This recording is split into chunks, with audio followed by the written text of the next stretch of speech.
آپ کو پتہ ہے کچھ قومیں ایسی ہیں جو فیوچر پلاننگ کے لیے 100 سال کے بعد کا سوچتی ہیں، جبکہ یہ اسلام کا حصہ تھا۔ نبی کونین صلی اللہ علیہ وسلم نے 1400 سال بعد ہونے والی چیزوں کی پیشین گوئی فرمائی کہ نہیں فرمائی؟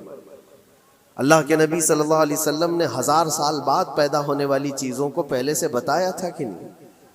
یہ ساری چیزیں نبی آخر الزمان صلی اللہ علیہ وسلم نے جو بتایا، مطلب یہی تھا کہ اس وقت کے لوگوں کو ضرورت تو نہیں تھی ان حالات کی، پھر بھی حضور ان کو بتا رہے تھے، صحابہ کو۔ آج جو چیزیں پیدا ہونے والی ہیں وہ رسول پاک کو پتا تھا، 1000 سال بعد ہونے والی چیزیں، لیکن اس وقت کے صحابہ کو یہ باتیں کیوں بتائی جا رہی تھی؟ ان کے حالات تو اس وقت کے نہیں تھے ویسے۔ السلام علیکم ورحمۃ اللہ وبرکاتہ۔ مفتی سلمان اظہری صاحب نے وقف بل کے اوپر بہت ہی پیارا بیان دیا ہے۔ آپ اس بیان کو پورا ضرور سنیں، اور ویڈیو اچھی لگے تو ویڈیو کو لائک ضرور کریں۔ اس ویڈیو کو آپ پورا ضرور سنیں۔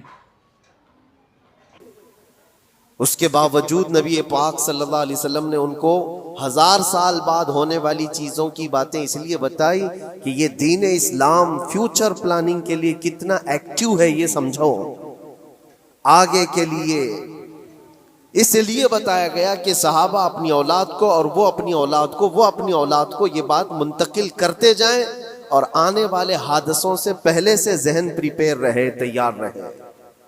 دجال کے فتنے کا ذکر کتنی مرتبہ حدیث پاک میں آیا، امت کو نبی پاک صلی اللہ علیہ وسلم نے یوں ہی نہیں چھوڑ دیا۔ دجال کا فتنہ آئے گا، یاجوج ماجوج کا فتنہ آئے گا، یہ ساری چیزیں بتائی گئی کہ نہیں؟ ہر مسلمان تقریباً جانتا ہے آخر زمانے میں ایک بہت بڑا فتنہ دجال کی صورت میں ظاہر ہوگا۔ تو یہ باتیں اتنے 100 سالوں سے چل رہی ہیں کہ ذہن تیار ہے اس فتنے کو کہ اگر ایسا فتنہ آیا تو ایمان پر ڈٹے رہنا ہے، جمے رہنا ہے۔ یہ بات ہوتی ہے آگے آنے والے حادثات سے قوم کو باخبر رکھنا۔ آج جو حالات ہیں، جب کبھی کوئی چیز لٹ جائے تو سارے لوگ سڑکوں پر آ جائیں گے، یا پھر کسی نشستگاہ پر بیٹھ کر کے رات بھر میٹنگ کر کے چلے جائیں گے۔ یہ حادثے ہونے کے بعد کے جو حالات ہیں، یہ وہی چیزیں درشا رہی ہیں کہ قوت فکر و عمل فنا ہو گئی ہے۔ قیادت ہمارے ہاں مفقود ہے، کسی ایک قائد کے تحت کوئی ساری قوم آنا نہیں چاہتی۔ آپ کیا سمجھتے ہیں کہ جو ہمارے ساتھ حالات پیش آ رہے ہیں، کبھی مسجدوں کو لے کر، کبھی خانقاہوں کو لے کر، کبھی بزرگوں کے نام کو لے کر، اب ہماری وقف کی جائیداد کو لے کر، یہ سارے جو معاملات ہیں یہ اچانک آنے والی چیزیں نہیں ہیں۔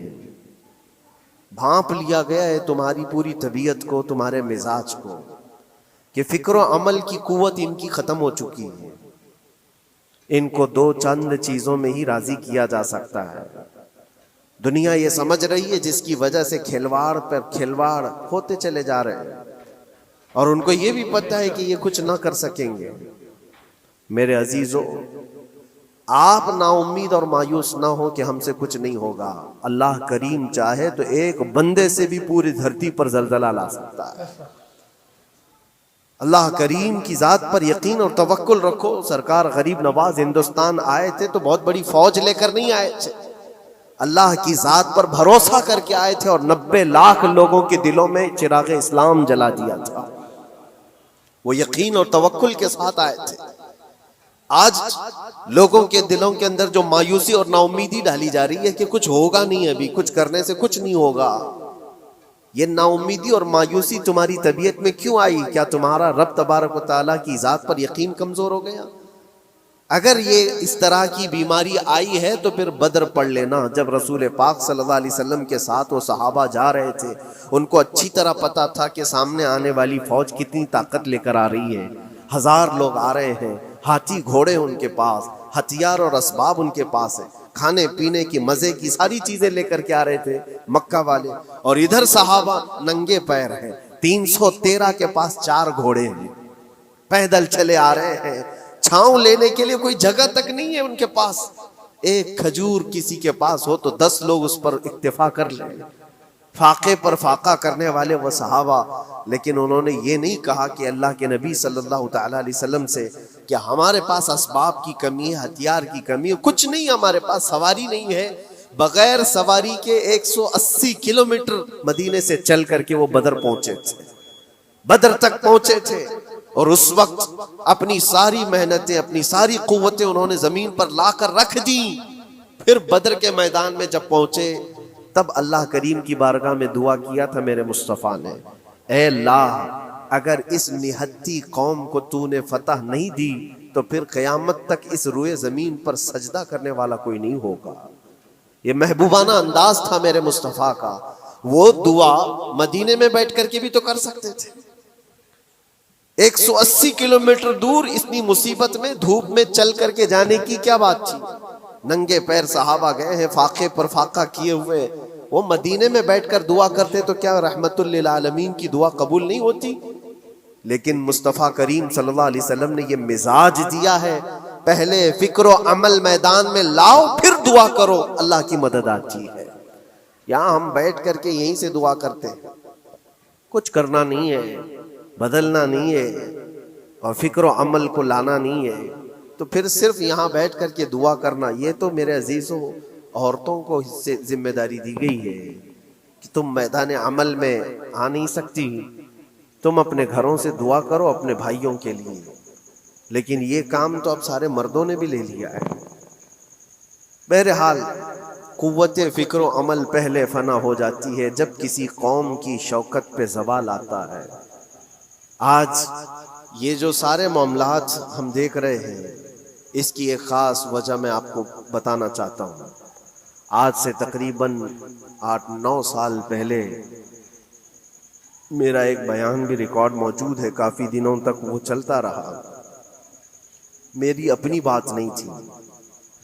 سراج الامہ امام غزالی رحمۃ اللہ تعالی علیہ، انہوں نے لکھا تھا کہ امت پر اگر ایک ایسا وقت آ جائے جب ان کے سامنے ان کے نبی کو گالیاں دی جا رہی ہیں اور امت کچھ نہ کرے، تو پھر وہ انتظار کرے کہ عنقریب وہ وقت بھی ان کے اوپر آنے والا ہے جب ان کی ماؤں، بیٹیوں اور سب عزتوں کو بازار میں نیلام کیا جائے گا اور یہ کچھ نہیں کر سکے۔ وہ دن آ جائیں گے۔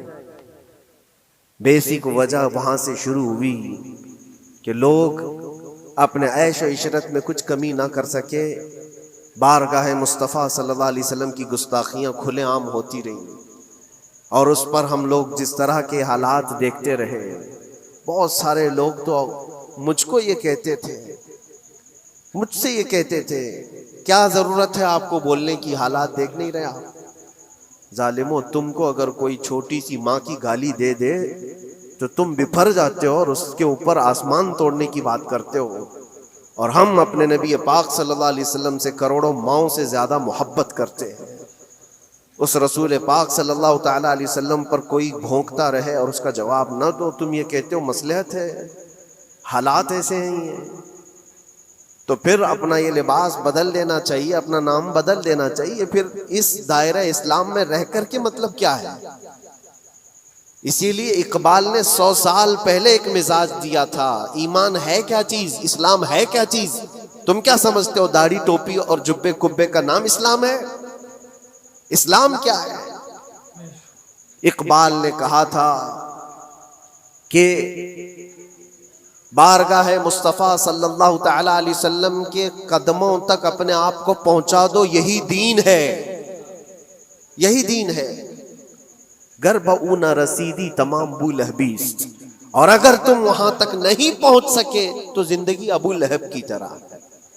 دین یہ ہے، آبرو ما زنام مصطفیٰ است، ہم سب کی عزت و آبرو حضور کے نام سے جڑی ہوئی۔ مفتی صاحب کی اگر یہ ویڈیو آپ کو اچھی لگی ہو تو ویڈیو کو لائک کریں اور اس ویڈیو کو زیادہ سے زیادہ شیئر کریں تاکہ ہر مسلمان تک اس ویڈیو ضرور کو پہنچے۔